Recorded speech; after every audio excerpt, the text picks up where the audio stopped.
Welcome, everyone. It is myself, Marco Barker, and Dr. Carnell McConnell-Black, and we are back for the D&I Live After 5 conversation.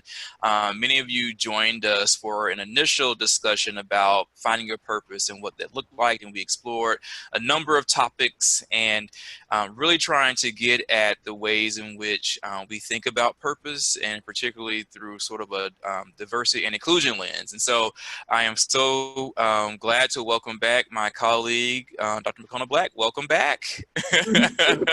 And so again, Carnell is joining us from Westminster College as the Vice President for Student Affairs and Dean of Students, who will soon be transitioning to Reed College. And so we're so excited for his next transition. So thinking about purpose, what a more befitting topic to sort of revisit, Cardale. So thank you for being a part of this today. Thank you, Marco. I'm excited to talk a little bit more. I'm ready to have some good conversations. Absolutely. So we had a list of your questions, and many of the questions that were submitted, we did not get the opportunity to address. There were a long list, and so we felt compelled to do this After 5 series that will be available on YouTube so that you can get some additional answers to those questions. And so we're going to sort of go through them and have a bit of a conversation. The first one talks about or asks that what are ways that we can live on purpose, if you will, or live our purpose during a period of such uncertainty. So, Carnell, do you want to start with this one? Yeah, as I was thinking about that question, for me, I had to go back to thinking about what I needed, actually. And again, I think I remember talking a little bit about this last time about it's okay to be selfish. And I think this part of being selfish is taking a moment to actually gather my thoughts or gather myself and figuring out what it is that's really important for me, but then also what's important for family, what's important for friends. And even in this moment, especially of social unrest in our country right now, part of this too is like it has been so emotionally taxing too, but recognizing that the work that we've been doing and the work that we are doing is important to move us forward. But sometimes because it's so emotionally taxing and hard. I've had moments where I was like, okay, I need to maybe take a step back for a moment. I need to tap out for just a second to regroup, make sure I'm on the right path as it relates to what it is that I said I am purposeful about and why I'm doing what I'm doing, whether it's both work or even personal. And so for me, again, it comes back to just taking a moment to just pause for a second. And some folks may say, well, I don't have the option to pause right now. And I would say, at least make room for something, whether it's 10 minutes, whether it's an hour, whether it's a day, whether it's finding, a book to read or a favorite show to watch or something like that, just to take a moment to pause and disconnect for a second. Because the things that we're seeing is our lives. It's happening real life. And so it can be traumatic. And so there are moments when you just have to take a moment to just say, hey, let me pause for a second. Let me take a step back. No, you're absolutely positively right. And I think this sort of sense that it can feel overwhelming from both the sense of, in some cases, wanting to do everything and put all that we have into it. And in other instances, not knowing what to do sometimes can be sort of overwhelming of what's my role, what can I do? And I think it's really important to also think about, like, what's your part? Like, you don't have to try and take on everything. And I think whether you are professionally, whether you're in a role that provides an opportunity for you to be a part of a solution or a part of bringing awareness to racism and promoting racial equity. I think whatever that is, it is about doing what you can do and being okay with that. Like, you don't have to, like, it doesn't have to feel like you've cured world hunger. Like it doesn't have to feel that way. That you can, so sometimes even like the small things can be really impactful. And so I think about, finding your purpose or living on purpose.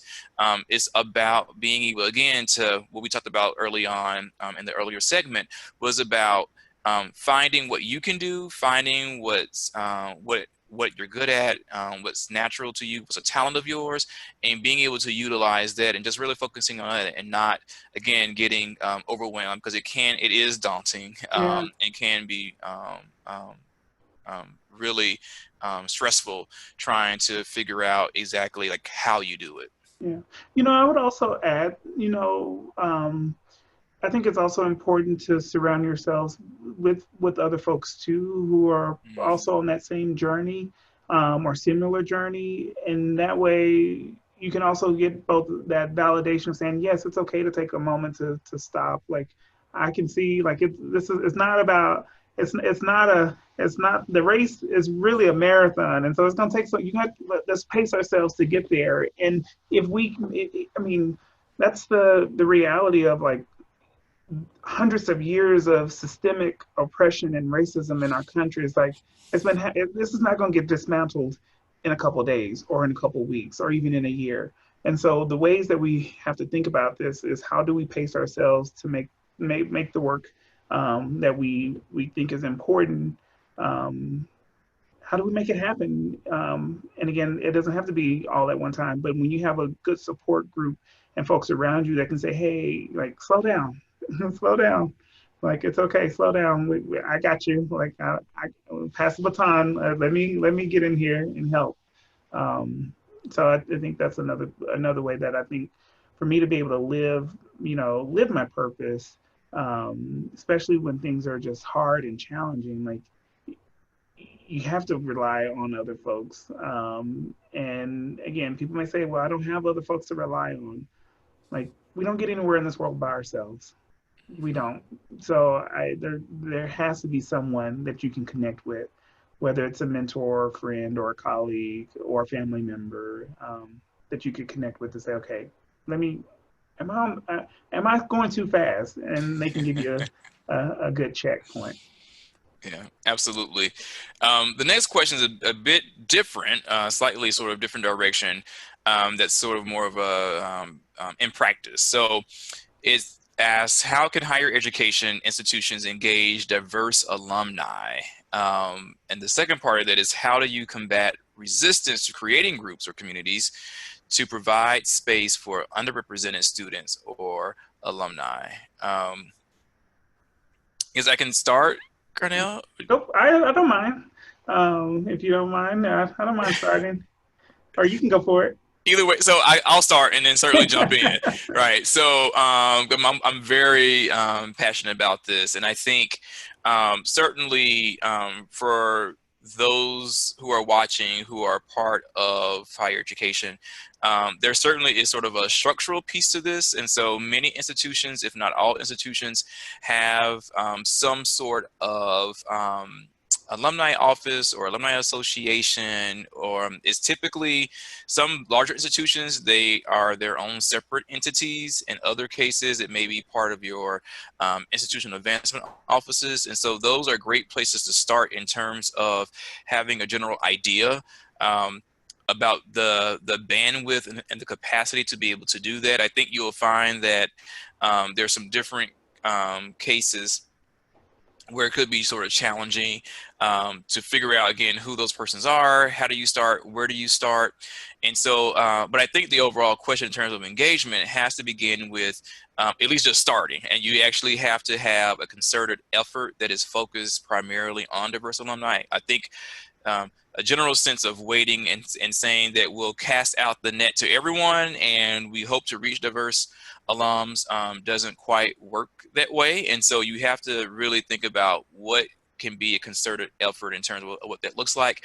And then why are you engaging? And so having a real intentionality around that, we want to hear diverse voices and being able to articulate that. And so I think there has to be, again, just this some real purpose. So sort of going back to our topic, but real purpose and intentionality about wanting to do that. I think the other piece of that, and I'll a little bit around the resistance and creating groups. I think I think it's important to be mindful and thoughtful about who is informing your institution, and being able to sort of do a self-assessment and self-reflection about who have we been able to engage. And I think when you do that assessment, the numbers will be clear, or the activities will be clear, that there's a gap. And so as you face resistance, I think being able to couch that into that as an institution who wants to provide our students with the best experience, and who wants our institution to advance and certainly elevate, that part of that certainly rests on having alums engage. And who that is, I think, is also incredibly important. So I think there are some sort of value propositions on why it is important to have diverse alums. So sort of wrap all this up, and then I'll certainly pass it to Carnell. I think, again, the how. Again, there are a number of ways to be, again, intentional about that, from the communication and what that looks like, but also, again, creating the reason. So whether or not, so for example, there are different institutions where we've had multicultural homecoming, or some sort of event that is focused on wanting to engage diverse alums. And so that's been part of the practice, just again, in terms of how we engage. Two, I think the other piece of this is what happens if you face resistance. Again, I think the value proposition is clear, that for anyone to be a 21st century and beyond institution, it absolutely rests on being able to have other diverse perspectives. And that includes alums who are not only part of the fundraising base, but also part of the base to be available as a network and as a support to growing student populations, which we know that student populations are becoming more diverse. So there is clearly a case that can be made, so that as you are facing resistance, you have some of that proof. Carnell, your thoughts about? Yeah, it's been so interesting, as I have been. I've never had a formal functional role within, advancement or alumni relations or anything like that. But it's so interesting as I've been thinking about my alma mater and the ways that they're engaging Black alums. And it's really interesting because at one point, I think the experience of Black students at my alma mater was one that, students didn't feel like they were included and didn't feel like they belonged. And so I could see how that also translated to when, we have Facebook and we have all these affinity groups where you can have space, you can create your own space. If the institution doesn't create it, we're going to create it for ourselves. But it's been really interesting to see my alma mater actually invest also some infrastructure in supporting resources around making sure that diverse alums are supported. And that's not just looking at it from we're just asking for money, but actually what are the programs and services that they're providing for students beyond, their degrees. And so I've been really excited to see how how an institution actually works collaboratively with an alumni association, in particular Black alumni associations, or even our most marginalized communities of alumni. And so I just found it to be really helpful in that sense, and that it also becomes a space too where the folks from alumni are not necessarily trying to defend the institution, but really trying to lean into those types of conversations when the tough conversations come up around, like, how are you supporting Black students, or how are you supporting marginalized students? It actually comes up in the conversation, in the dialogue, and they don't shy away from it. Rather, they actually embrace and actually want to have the conversation to figure out what we can do beyond just talking, and actually moving things into action. And so I think that's another aspect of it. And again, I think there will be institutions that will have resistance. And again, my perspective is that we have to engage in sharing the narrative of the students that are at the institution, and then where they go after they leave the institution. And so how do you make, again, the value proposition that it is important to acknowledge your alums after they're gone, in particular Black alums, or alums that are the most marginalized on the campus. So it's just another another thought. No, really good points. And I think if anything, it points to the importance of, I think, again, the how is just having structures, right? So Carnell Mm-hmm. just mentioned about having a Black Alumni Society or association at his alma mater. We have the same in one of my alma maters, well, actually two of them have groups. And I think that once you have these formal structures, I think institutions have to then be, again, really thoughtful about then how you create space for their voices to be heard. And so whether or not, I think being intentional about when are times for them to be able to engage the leadership, whether you're bringing them back or hosting town halls. I mean, I think there are ways to be able to do that. So I think the how higher education can is in a number of ways, from everything from a sort of formal official structure and having space to do that, even something more informal, and being able to create opportunities again for people to come back, provide input. I think what's also really fascinating right now that our institution is actually going to be working with the association here to host a conversation on just mercy that's going to be open to all alums. And so that's sort of another way that I think that it's not only, I mean, certainly we hope that we'll reach diverse alums, but I think it's also a space of just thinking about how do you engage alums in these conversations in general around diversity and inclusion. That this also helps to sort of provide the pathway to then have the conversation about why you need specific groups and communities that are for minoritized or underrepresented populations or marginalized populations. So again, just some different approaches that can certainly be taken. We're going to shift one more time, Carnell. The next question is talking about, can we talk about the professional and personal risk and potential consequences of being a champion for diversity and inclusion within an organization? Yeah. Um, I think one of the first things that I think about is um, when we talk about diversity, equity, and inclusion work, it can be very vulnerable, especially for those who have been the most suppressed. And so, if they're the ones that are being the champion of this, it's sometimes asking them to divulge more information that maybe they're probably willing to, and that is is sometimes asking a lot. Or that become once someone shares that story, it becomes the only story that people then know, Yeah. and so it becomes the one story. Then there's a problem with having just one story, and then that individual, whoever, whatever identity that the individual holds, it becomes the story, and that is too generalizable to the community.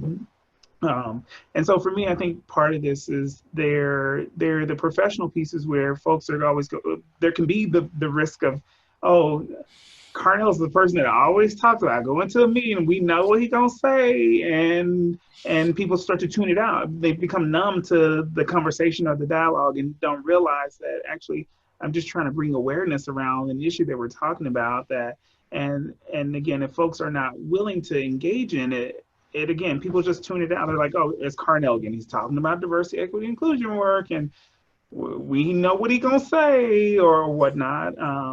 Or and the other piece of it too that I think about, also from a professional standpoint, is that I think sometimes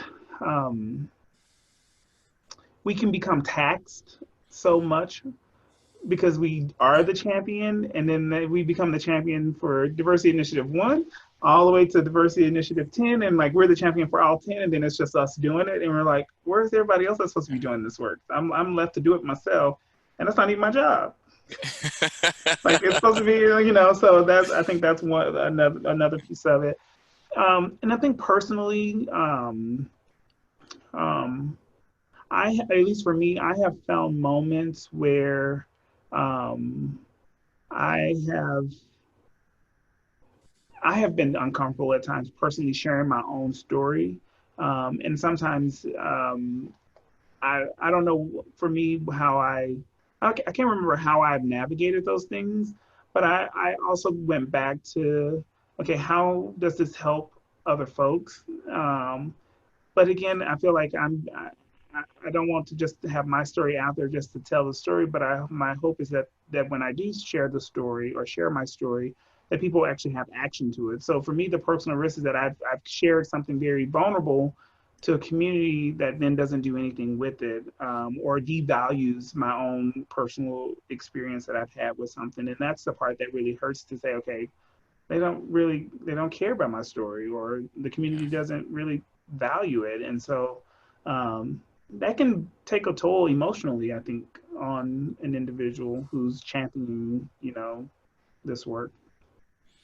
No, I would just ditto all of that. I think as someone who is charged with doing this work, and it's part of my title, I absolutely agree with everything that Carnell mentioned.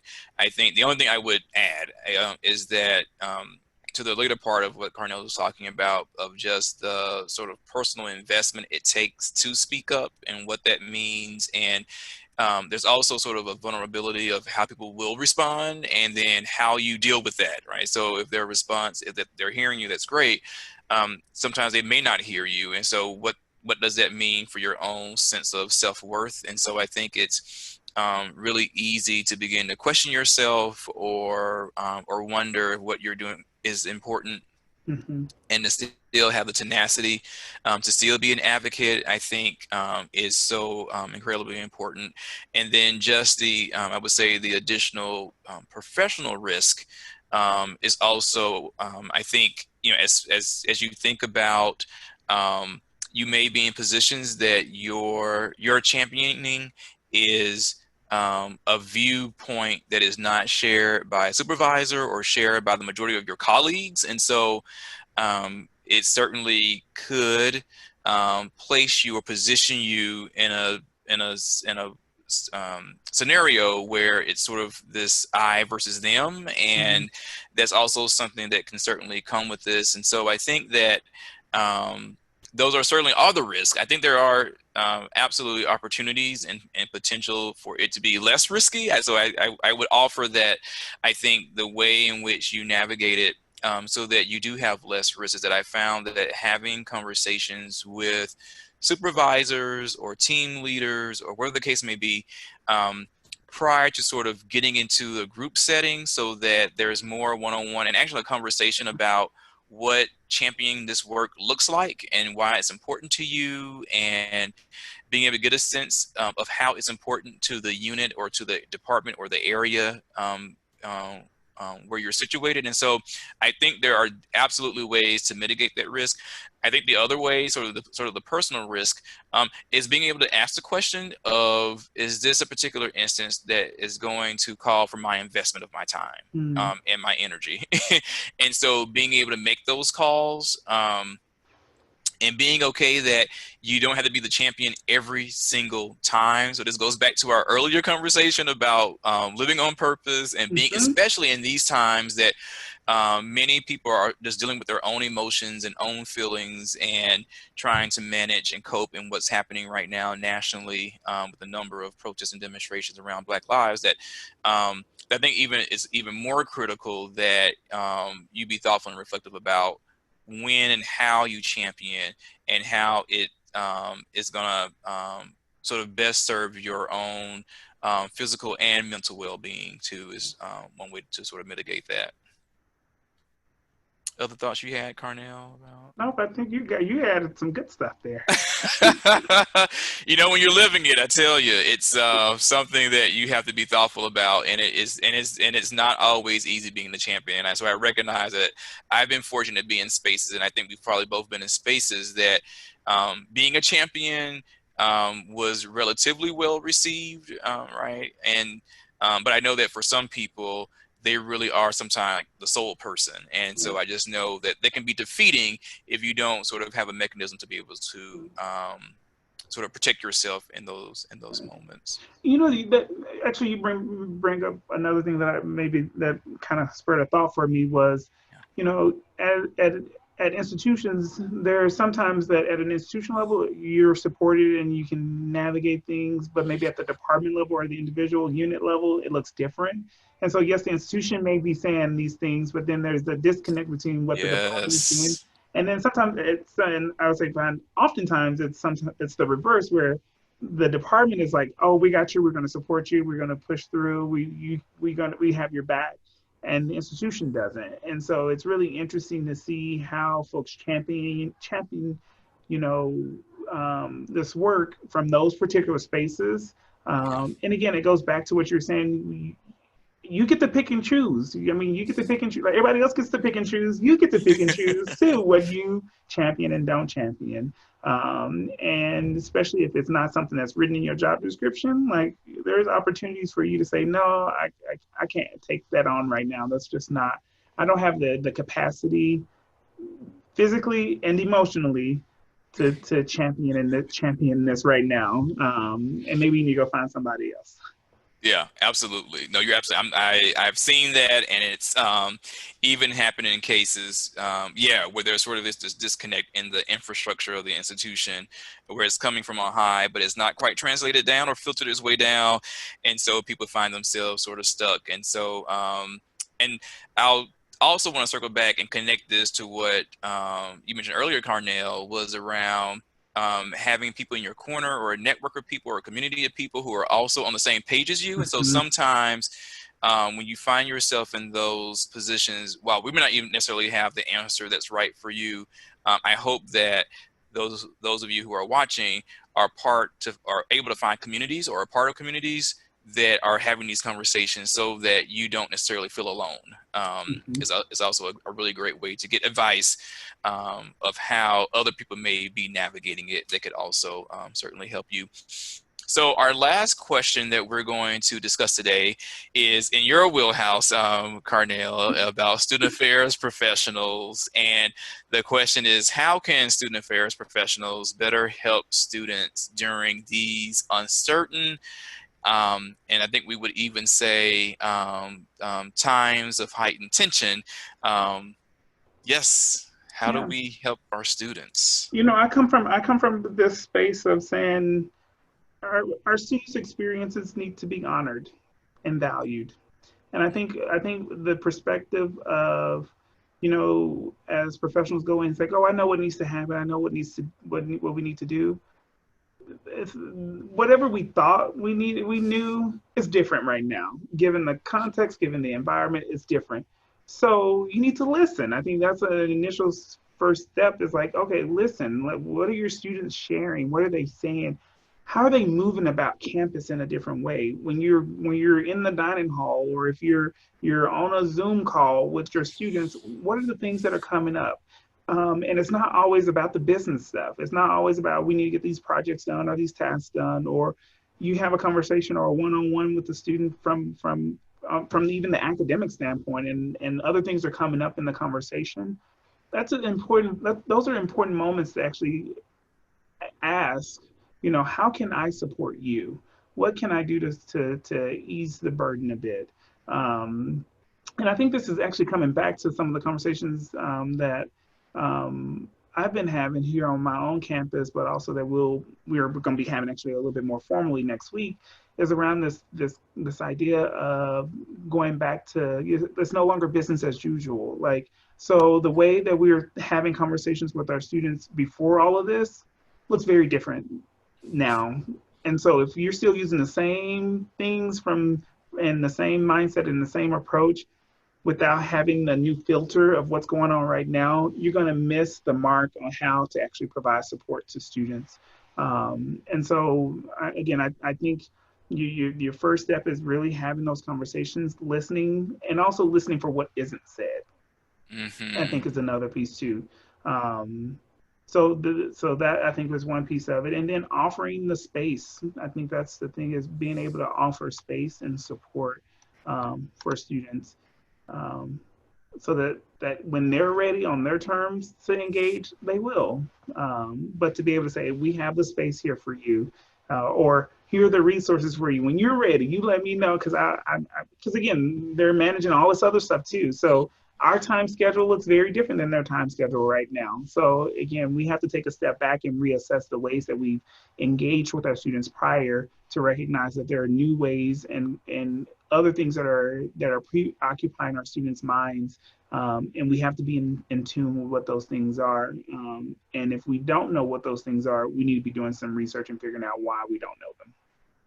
Yeah, no, that's all really major, important, dropping some major knowledge around what that looks like. And I think I too have had to learn sort of the patience and being open to the ways in which students want to engage now. I completely agree with you, and sort of been my own personal experience of finding that right balance of being available, but again, allowing students to sort of find their own pathway and how they want to deal with, not even deal with, but respond to sort of what's happening. So whether we're talking about the pandemic or again, talking about a lot of what's happening in terms of the Black Lives Matter movement, and just the, again, really outcry for what's happening around the loss of Black lives. I think students are hurting. So students have a range of emotions. I mean,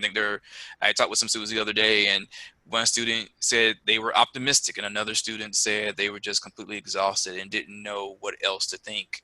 They just didn't have the words to express. And so I think it does represent such the range of where students are. And I agree with you, Carnell, that we have to be in a position of making ourselves available. I love when you said hearing what students are not saying. I would also add checking in if we're not hearing back. So, part of allowing the students to sort of craft or curate their own experience, but also that if you haven't heard from students, at least being able to check in. And if they say, okay, thanks for checking in, we got it, we're good, we'll follow up with you, being okay with that. But I think finding the right balance of giving space, but also making sure that you don't neglect, right? I think it could be easy to sort of say, students are doing their own thing, we'll just wait for them. Just being careful that we're not missing anything or missing some really critical cues that they're telling us. There are things that we can definitely still learn from what we've experienced prior to this, and I think those things don't just go away completely. But I think that, again, especially around the work that student first professionals are doing, it has to be somewhat proactive. I mean, I think about and again, not to generalize, but I think about this generation, and they want the outreach, they want the support, and so us not doing that, to at least to begin with, to see how folks are going to engage, and then us being patient, like you're saying, it's like, okay, we've done the outreach. We're going to give students the space and place to figure out when they want to use it or whatnot, but we have to be patient. And I think I think even in this time now, I think as professionals, we're quick to want to try to go and fix things right now. And the reality is, it's not about fixing anything. Like, I mean, in the sense of, like, you're not there to fix the student or to fix the situation or the problem. Like, students also want you to be there with them in this. We want to be in community to do this together, to solve these big problems that our country is facing. But also, at the end of the day, our students are human beings who also have, again, lots of life stuff happening that we have to be in tune with. No, that's absolutely really good stuff.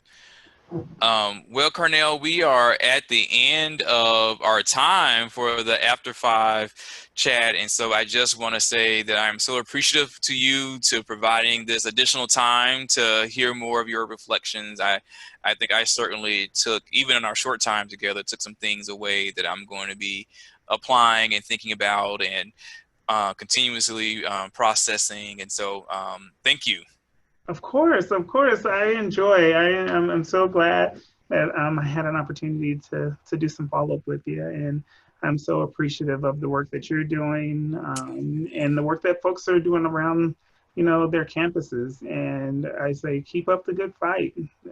We need champions, but set some boundaries. Absolutely. Yeah, there absolutely is a need, I think more than ever, for people to especially if you feel like this is a part of your purpose. I mean, we did this first segment, and so this is the first. We're going to continue the series of D&I Live at 5. But part of this, and part of starting with purpose, is because we do absolutely need more advocates. We need more champions. We need people who are really committed to this work and have a passion for it. And I think whatever that looks like for you, so whether you're in accounting or you're in student affairs, like we Yeah. need people who this can still be tied to your purpose, that your purpose may be ensuring that accounting principles and budget and approaches to budget planning factors in inclusion and diversity at your institution. And so that's part of what we hope you take away, is that wherever you may be positioned, there is absolutely a ways that you can still live out your purpose, and that it doesn't have to necessarily be in an official title or role that exactly matches. And so we thank you for